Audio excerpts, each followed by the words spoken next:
Hello everybody. Going to go ahead and do another video for this week. As I kind of have mentioned in the previous video, I'm kind of, for the time being at least, I'm only going to do like maybe one or two a week. Probably one unless I really deem I need to do two, which might happen here in about a week or two, so we'll have to see about that. But for this week, this will be the only video that we post this week. I'm trying to slow things down. Some stuff's kind of going on. So for this video, as I know that this is mostly my choice by now, I have chosen to do one on one of the most famous pandemics in history. No, this is not the current one, and we have done the Spanish flu in the past. I felt it was important, given the factor that we're currently going through a major pandemic worldwide, that we at least cover or mention or even discuss in some form of the deadliest pandemic to ever hit the world and human civilization that we know of, and that is none other than the Black Death of the Middle Ages, or roughly the 12th, yeah, 12th century, which would be the 1300s. So I'm pretty sure we also might have heard about Black Death, or Plague as it's called, because lately there has been a small outbreak in Mongolia of the same virus that caused this. And of course, that has health officials concerned, which rightfully so, because we're already going through a pandemic in general, and now we got one that's kind of reemerging that has caused a major one in the past. So it is something to be really concerned about.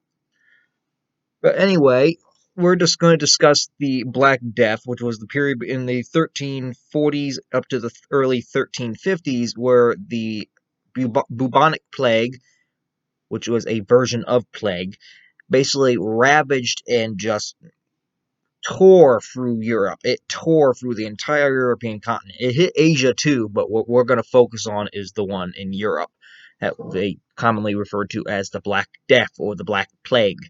This was the deadliest human pandemic there has been recorded in history. I'm not saying there hasn't been worse, but if there is, we have no archaeological evidence to support it. No written documentation record that says that there was a worse one. So if there was one, it just never was recorded that we know of yet. It could be, and we just haven't found the info that needs it. So we have to consider that motion. Anyway, what the Black Death was, as we mentioned, it was a pandemic of bubonic plague, and we will discuss what that exactly is here in a few minutes. And this plague devastated the continents of Europe and Asia both during the mid-12th century, the 1300s, as we mentioned. Now, bubonic plague is a disease caused by the bacteria Yersinia pestis. And what this does, it's a bacteria that kind of gets transmitted by rats and fleas. And this bacteria, when a human is infected with it, it usually attacks the lymph node system. So your lymph nodes, which are, I don't exactly know particularly exactly what they are, but there's some in your neck, there's some around your groin, there's some, I think, on your legs as well. And these are very vital to the body, I think, in the immune system. I'm not 100% certain what lymph nodes are, so if I'm wrong here, someone correct me. I'm not a medical scientist. I'm not that. Anyway, oh, there is some on your, I think, on your armpits as well. There's some in the up here as well. Anyway, since it attacks the lymph nodes, these lymph nodes would often swell in a person that was infected with the plague. They would turn a nasty purple-black color, which is where the plague actually gets its name of Black Death, is because of this. And it's also called bubonic because sometimes the sores are called buboes, which translates in turn that they use it as bubonic to describe the buboes that will appear on an infected person's skin. So this includes anyone with the plague would have severe swelling of their lymph nodes in the armpit, neck, groin, and this would cause them to turn black in color. This was the major telltale symptom that it was bubonic plague, or just plague as we commonly call it now. Dark black sores over the body, as these buboes are called, would often also be leaking blood. They'd be leaking pus. It was nasty. There'd be internal hemorrhages. There would be Someone would have a fever, joint pains, coughing, sneezing, chills, vomiting, and even diarrhea would be usually accompanied by this plague. And the most scary part of the fact is that if someone that is infected with the bacteria and has plague is not treated within 72 hours, they usually die. It is a very rapid killer. It kills in up to about a day or two. It don't take long for this virus to kill you if you don't get help. And as we mentioned, the disease is spread mostly by fleas and rats. Now, where did this really begin? Well, scientists through archaeological records date that the bubonic plague outbreak of the 12th century, or the Black Death. The Black Death really began, they think, in Mongolia, about the same place where the small outbreak is happening now. And this was likely due to this particular bacteria. It transmits especially well in rodents. And a very particular rodent that is native to Mongolia are called marmots. They kind of look like a prairie dog, but they're not a prairie dog, if you know what those are. Anyway, the fleas are really the main transmitter of this virus, even to the animals.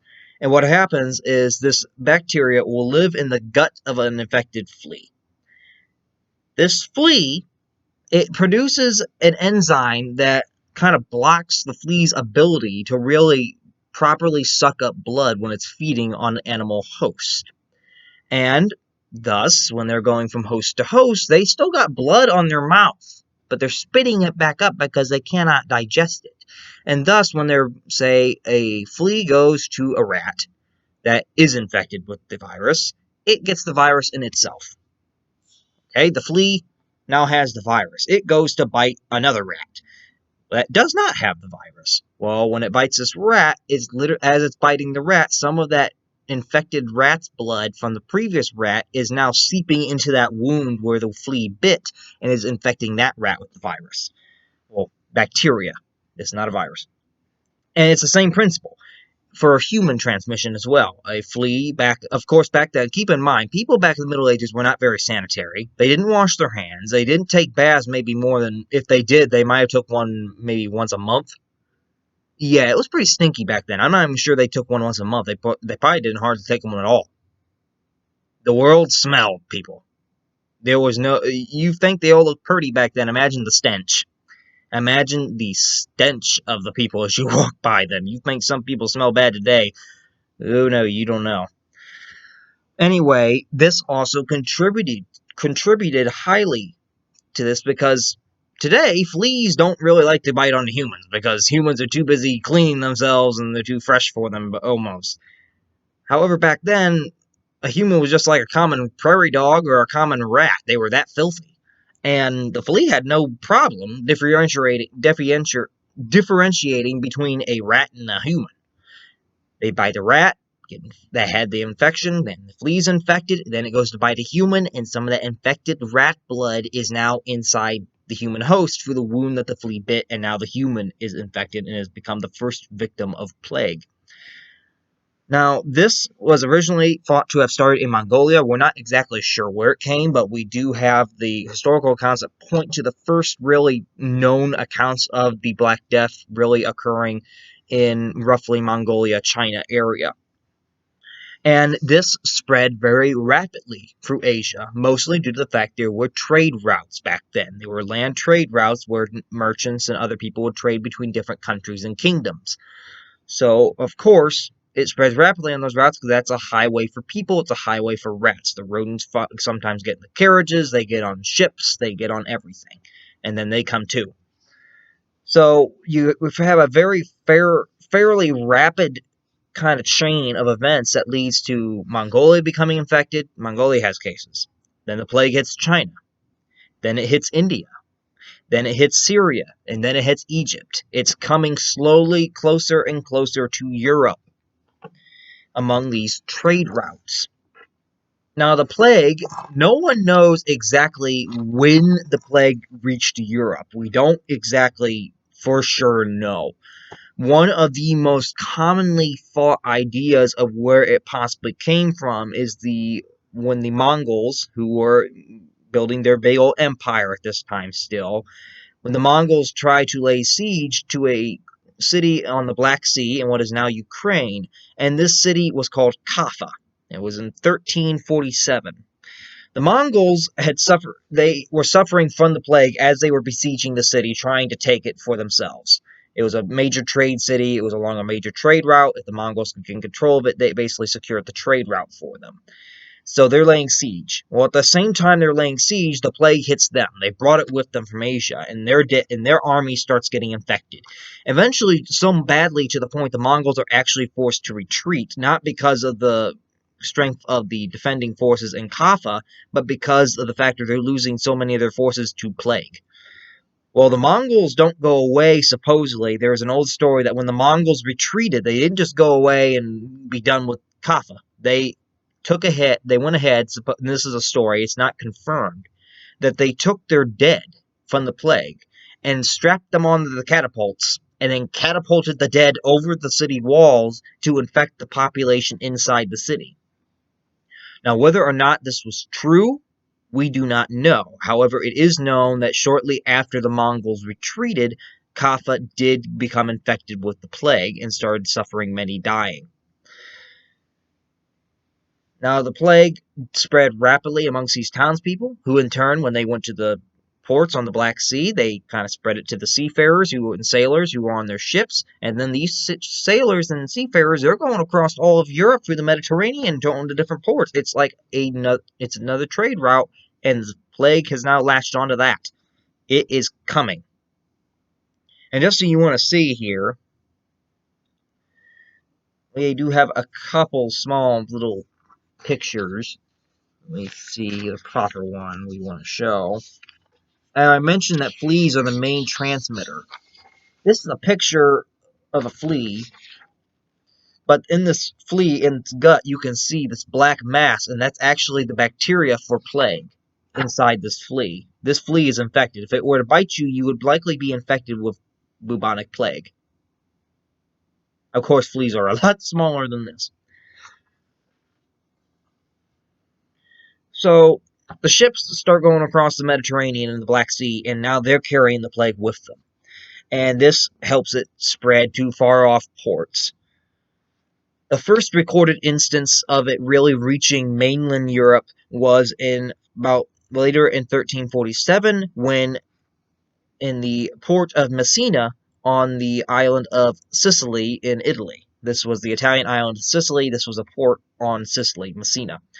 There were 3 ships that arrived at Messina's harbor to unload their goods and their trading goods. However, when they got there, everyone noticed something was wrong. There was no sailors on the decks. And they kind of sent some officials to go down and make sure everything was okay. Well, they noticed that almost every one of these sailors was either dead or they were sick. They were terribly sick. Like, they couldn't even stand. And rapidly, these officials, without really realizing the scope of what it really was, it didn't take them long to realize this is a plague ship. This is a death ship. These sailors are infected with some kind of sickness. We need to get them out of here before they infect the townspeople. And they actually send the ships back from the port. They make them leave. However, it's come too late. The ships stayed there for a couple days before they were finally sent back, and that was long enough for the plague to take hold. The plague has arrived in Italy first, in mainland Europe. That's where it arrives first. So the plague is now there. Italy, it spreads like wildfire from Italy. It spreads north. It spreads to France. It spreads to Spain. It spreads to Germany. It spreads to England. It just goes like wildfire across the continent. And the plague has really 2 different varieties other than the bubonic version that we are mainly talking about. Bubonic plague is what most of the Black Death was about. It was the main variant of the plague during the Black Death. However, there are 2 smaller, rarer versions that would also be known to occur. And these were the pneumonic and the septicemic. And these are, in some ways, they're worse than bubonic. The pneumatic plague, the bacteria attacks the lungs. It attacks your lungs here, like pneumonia. However, it literally is eating your lungs, so over a period of several days, You continuously are coughing, you're gagging, you're coughing up some blood, you're coughing up stuff. You're literally coughing up your lungs because the bacteria, as they're eating them, they're turning your lungs to mush. You're literally coughing your lungs up until you die. The septicemic plague is actually probably one of the most terrifying to think about, and it's the factor the bacteria, when it affects the body, it inhibits the blood's natural ability to clot. Basically, like when you get a cut, your blood, if you ever notice after you get a cut, it don't take long for you get a scab of some type where your blood dries and clots. It stops bleeding from it anymore. Well, this bacteria in septicemic would block the blood's ability to do that. So anytime you got a cut, you didn't even have to get a cut, you will just start bleeding from almost everywhere at once. You're just bleeding openly, constantly, until you die, basically. Not something you want to think about. The plague then hit from Italy, it goes up north, it hits Marseille, France, it hits Tunis in North Africa, so it did also hit Africa, and it also hits Rome and Florence in Italy as well. And by 1348, the plague heads even further north as it spreads up through France. It hits Paris, it hits Lyon, it hits Bordeaux, and then it crosses the English Channel and reaches England by hitting London. The disease was very highly contagious. It's probably, I think, from what I've read, it was more contagious than what the coronavirus is now. This disease was so contagious that it was reported that if you just got sneezed on, or if you just handled the clothes of someone that had been taken off somebody who had it, you could contract the disease. It was that contagious. And there were people across Europe that during this plague death, they start taking precautions. They start trying to do whatever they could to stay healthy. They kind of like we do today here during the coronavirus. We shut a lot of stuff down. We're trying to get people to wear masks. At least my state of Ohio here just yesterday and going into effect today just put a mask mandate into effect. And I know a lot of other states have as well. They've put mask mandates. We got limited other services that we can do. They're trying to do what they can. Quarantines, all that stuff, and we're actually going to talk about that here in a second. I think Kara does not agree with me today. Anyway, just like now, people started trying to take precautions in whatever form that they thought they possibly could to try to protect them. They closed their shops. Doctors refused to even see their patients because they were afraid that they themselves would get it. Priests were refusing to give any last rite rituals to those who were dying, and many even just fled away from the cities and fled to the country, thinking that they'd be safer there because it was less crowded. However, the country wasn't really safe either because livestock also contracted the disease. Chickens, cows, pigs, sheep, goats, all these animals would get the same disease. And odds are you were eating them or you were kind of having to go ahead and take care of them at some point or another. In fact, the loss of sheep in particular was so great in Europe that there was a wool shortage for a couple of years. Now, nobody really understood the biology of the disease at the time, because at the time biology is like not even a science. We don't understand where sickness really came from. We didn't understand it. We didn't know a thing about bacteria. We didn't know a thing about antibiotics. We didn't know none of this. Keep that in mind. There's no antibiotics at this time. If you get it, it's a death sentence. You know you're going to die. So what happens is many people start believing, as back then, they were a lot more religious, especially in the Middle Ages, and a lot of people start to see that maybe the plague is being sent by God, and it's being sent to punish the human race for its sins. Now, some believe that the only way to really end the plague was going to be, well, if God's angry at us for our sins, we need to ask for God's forgiveness, and maybe this will stop. And there are many who actually not only start praying and praying more to the Lord, but they also, unfortunately, take it a little more extreme, believing that maybe God's also angry at heretics. Maybe he's angry at those who don't believe in him. And they start kind of purging their communities and cities of these supposed heretics or non-believers and anyone that wasn't exactly Christian, such as Jews. So they start kind of going after these people and killing them because they believe that God's angry at them for that, and that's why he sent the plague. So if we get rid of them, maybe the plague will end. No. May I make a statement? God does not do bad things. God does not. Anything that's bad, including the coronavirus right now, this is not the work of the Lord. He does not do bad things. I'm just saying that now. There's only one being on this entire universe that does bad things intentionally, and that is none other than the devil. So many people actually start dying from the plague that there becomes a major problem, and that's the factor. There's so many dying, they don't even have enough cemeteries for them. There is that many people dying. And in fact, in Florence, Italy, 90% of their population was killed during the plague. They died from it. And this really starts causing a problem throughout Europe because we got to figure out, well, what are we going to do with all these dead bodies? We can't just leave them in the homes. There's people still living there.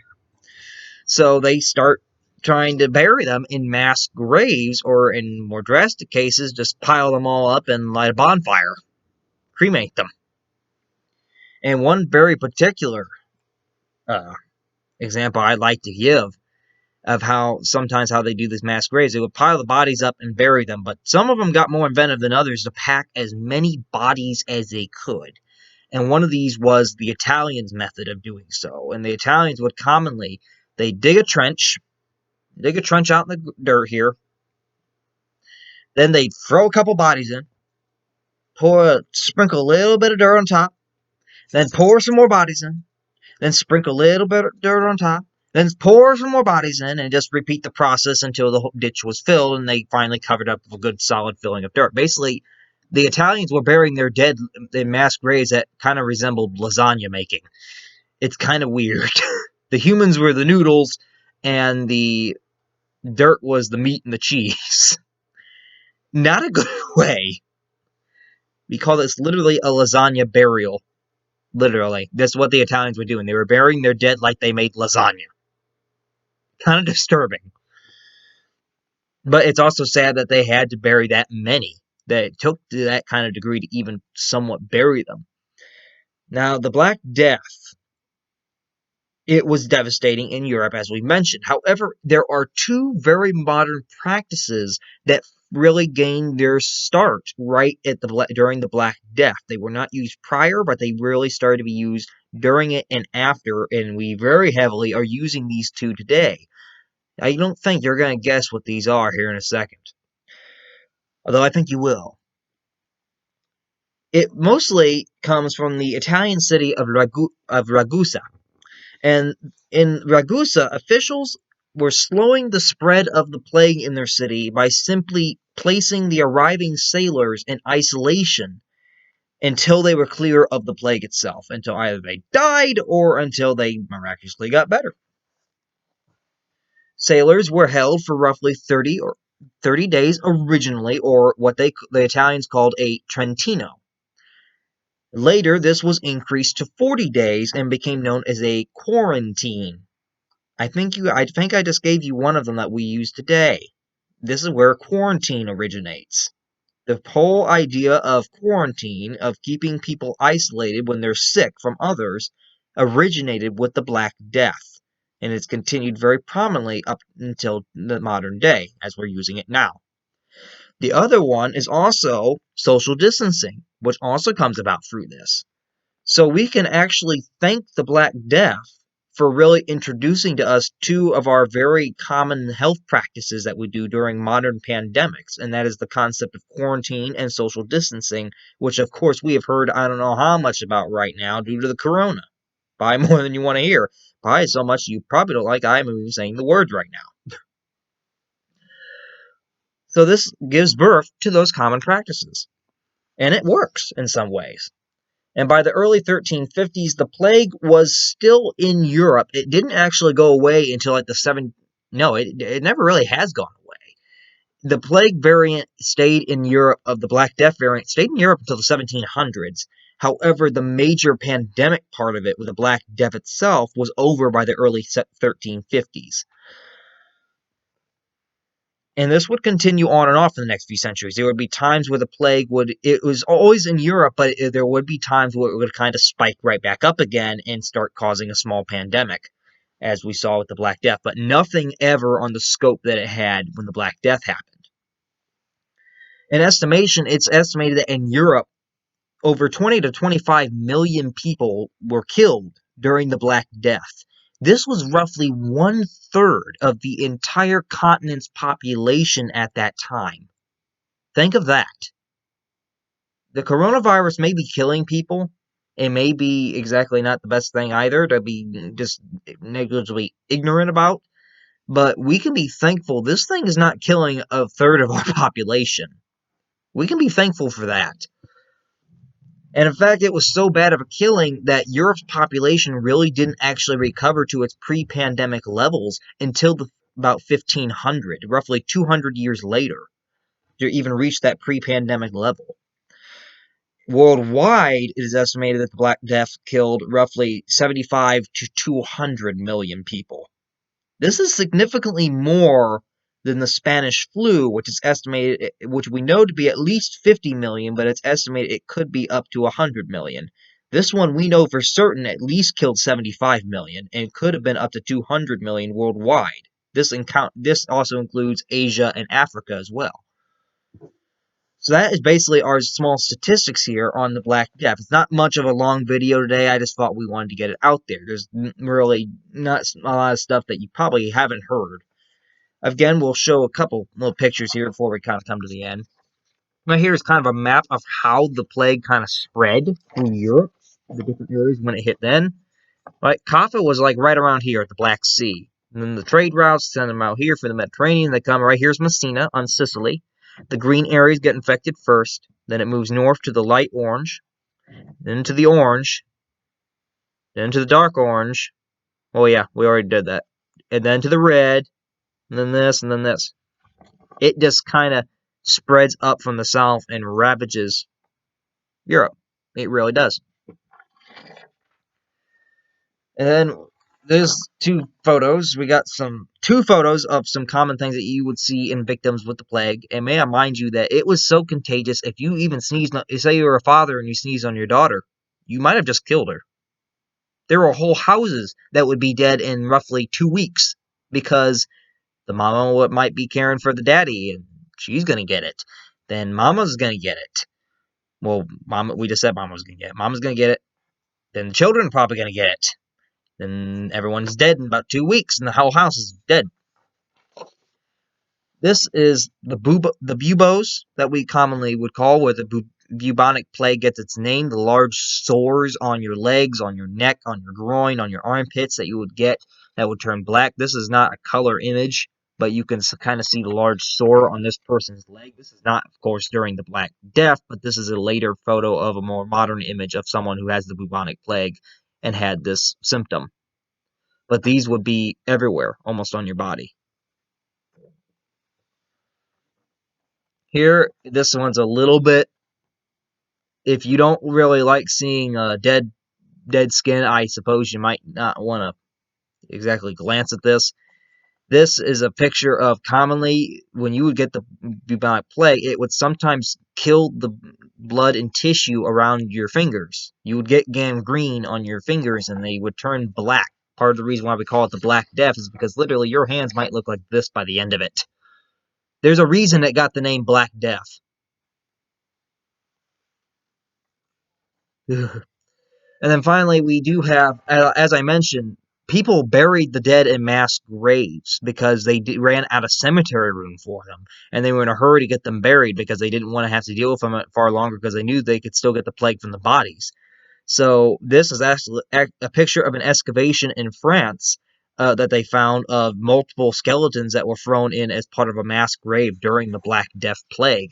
And you can just see they were just thrown in here. And this is what's left of their bodies now, is these skeletons.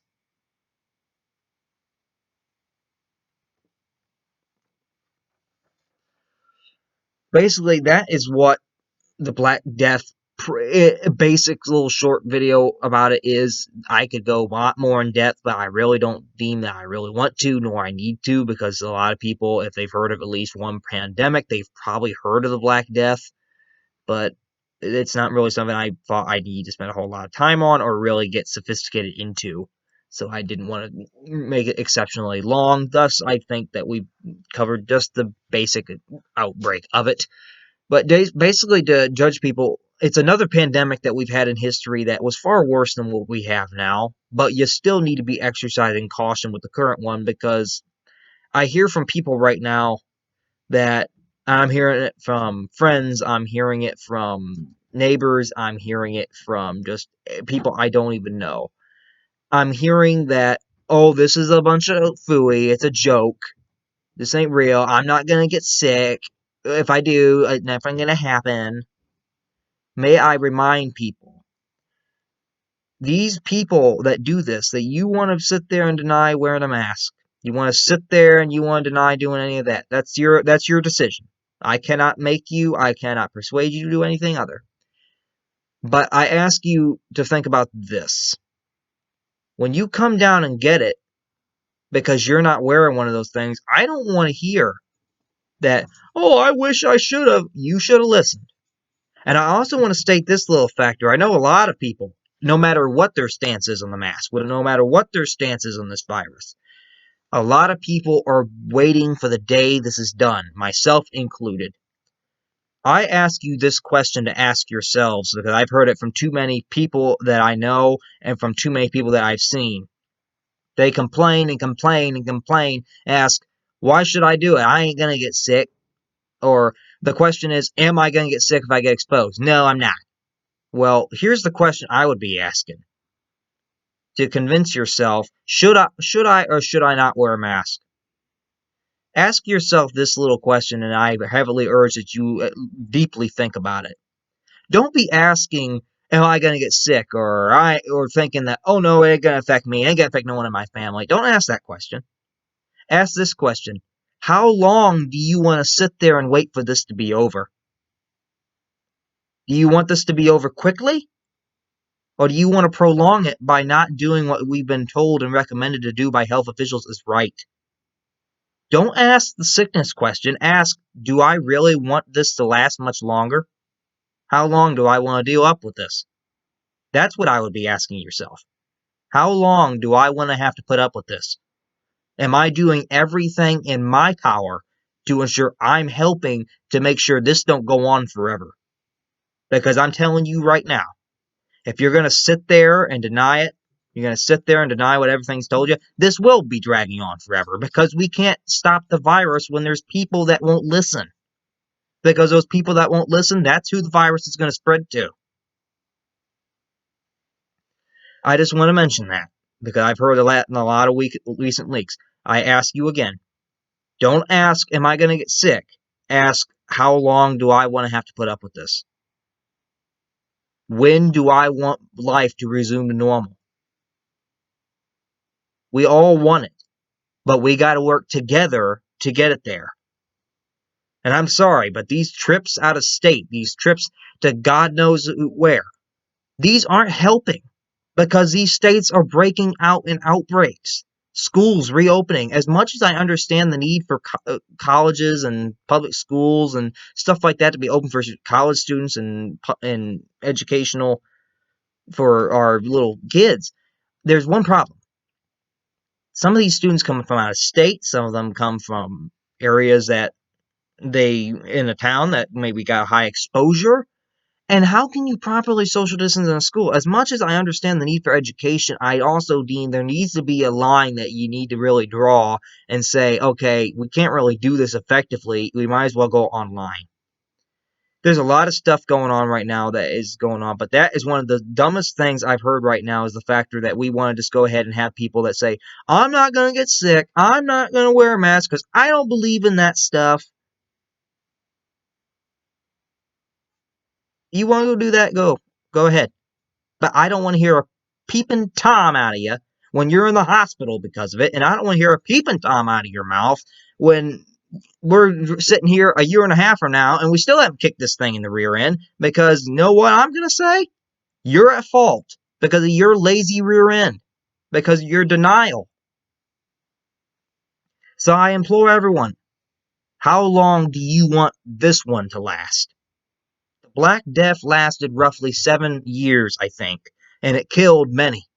Now, the coronavirus is not in any way the Black Death. It's not nowhere near the death rate, nowhere near the severity that the Black Death had. However, just like any pandemic, the longer it stays, the more damage it does. When do you want this to be over? Are you doing everything in your power to ensure that you're doing your part? That is what I ask of you. Ask yourself that question. When do I want it to be over? So anyway, that is it for today's video. I will hopefully have maybe 2 next week. I don't know for certain yet. There will definitely be 1. So I will be basically doing that as a surprise, I suppose, unless I get any kind of suggestion that gets relayed to me. So as for right now, I'm not going to reveal what that video is. We'll keep it a surprise unless something happens. So that's all for this video. So if you like this video, if you like any of the other videos, be sure to like the videos, give them a thumbs up, put a comment in the comment section below on any of the videos on what you thought or anything that I might have missed. Be sure to speak your mind if you want. Feel free to subscribe to the channel if you're liking any of the videos that are coming out, as there will be plenty more to come. And as always, feel free to send me any suggestions in the comment sections on any of the videos about any topic you may want me to specifically talk about, as I'm more than willing to do them. So that is all for this video. Hopefully everyone has a good rest of their week, and we will hopefully see you all back here with the next video. So have a good day, and God bless you all.